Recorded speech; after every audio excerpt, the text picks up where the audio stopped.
நல்லா கொல கொலன்னு க்ரீமியான தயிர் சாதம் லஞ்ச் பாக்ஸுக்கு எப்படி கட்டி கொடுக்குறதுன்னு பார்க்கலாமா?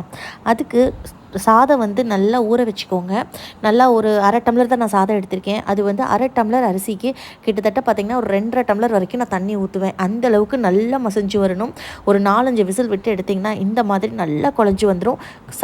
குக்கர் ஓப்பன் பண்ணோடனே கொஞ்சம் உப்பு போட்டு இந்த மாதிரி மேஷர் வச்சோ இல்லை கரண்டிலையோ நல்லா மசிச்சுக்கோங்க. நல்லா மசிச்சிங்கன்னா உங்களுக்கு சாதம் இதுலேயே பார்த்திங்கன்னா உங்களுக்கு நல்ல ஒரு கொல கொலன்னு நல்லா வந்துடும். நம்ம பால் காய்ச்சி வச்சுருப்போம் இல்லையா, அதை எடுத்து இதில் ஊற்றிக்கோங்க. நல்லா ஒரு அளவுக்கு சூடாக இருக்கணும், ரொம்ப கொதிக்க இருக்கக்கூடாது. நம்ம பால் வந்து எவ்வளோ தேவையோ அவ்வளோ ஊற்றிக்கோங்க. நல்லா ஊற்றிட்டு 2 கரண்டி நல்லா கெட்டி தயிர் இதில் ஆட் பண்ணி நல்லா மிக்ஸ் பண்ணிக்கோங்க. மிக்ஸ் பண்ணி ஓரமாக வச்சுடுங்க. தாளிக்கிற கரண்டியில் 1 ஸ்பூன் எண்ணெய் விட்டு கடுகு, கருவேப்பிலை, பச்சை மிளகாய், வரமிளகாய், கொஞ்சம் இஞ்சி எல்லாம் போட்டு நம்ம மிக்ஸ் பண்ணி வச்சுருக்க தயிர் சாதத்தில் இதை கொட்டிடுங்க. நல்லா மிக்ஸ் பண்ணி எடுத்திங்கன்னா நல்லா க்ரீமியான தயிர் சாதம் லஞ்ச் பாக்ஸுக்கு ரெடி.